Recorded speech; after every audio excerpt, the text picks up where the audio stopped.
À présent, au musée de la photographie à Charleroi, avec une exposition qui vous emmène dans les coulisses de la télévision, puisqu'elle retrace les débuts de l'INR, qui deviendra ensuite la RTB, la RTBF, et les clichés qui ont été sélectionnés parmi quelques 12 000 photos retrouvées, eux, par la Sonuma. Voici donc une visite en léger différé que l'on fait tout de suite avec Sarah Hendricks. L'exposition nous parle d'un temps que les moins de 30 ans ne peuvent pas connaître. Des centaines de photos sélectionnées parmi 12 000 clichés rassemblés par la Sonuma nous plongent dans les archives de la télévision belge. Un nouveau média qui débarque chez nous au tout début des années 50, à des années-lumière de la télé d'aujourd'hui.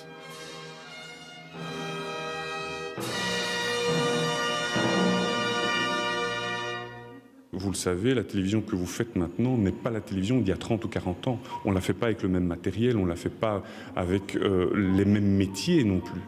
Et donc c'est tout un univers qui a disparu. Alors très bien, la télévision évolue et c'est une bonne chose, mais je pense que c'est intéressant de voir d'où la télévision vient. Et pour les jeunes générations, c'est intéressant de savoir comment elle s'est construite.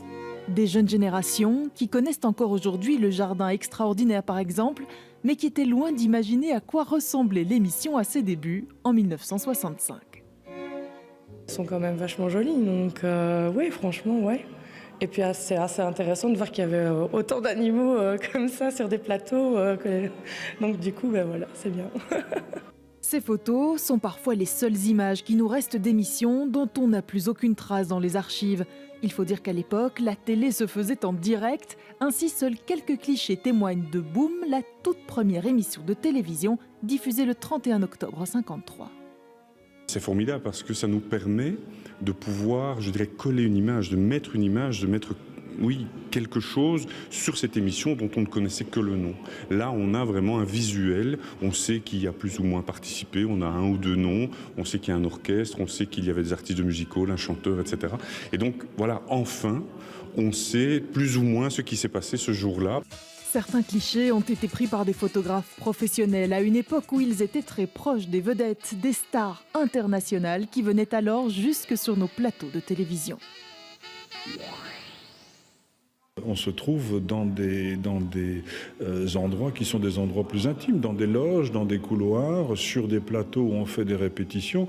Il y a des photos fantastiques. Il y a le groupe ABBA qui est en train d'attendre assis sur un podium. Qui ferait cette photo encore aujourd'hui? Ou les Bee Gees. Donc on est vraiment dans une autre relation entre le photographe où il n'y avait pas véritablement de contrôle. Les vedettes à l'époque du monopole de la RTB, c'était aussi les animateurs, les journalistes et les speakerines qui s'invitaient dans les foyers. L'exposition rappelle leurs heures de gloire et bien plus encore, mais comme disait Arlette Vincent, en une demi-heure de temps, ce n'était vraiment pas possible. Nous espérons néanmoins que votre curiosité bien légitime est satisfaite.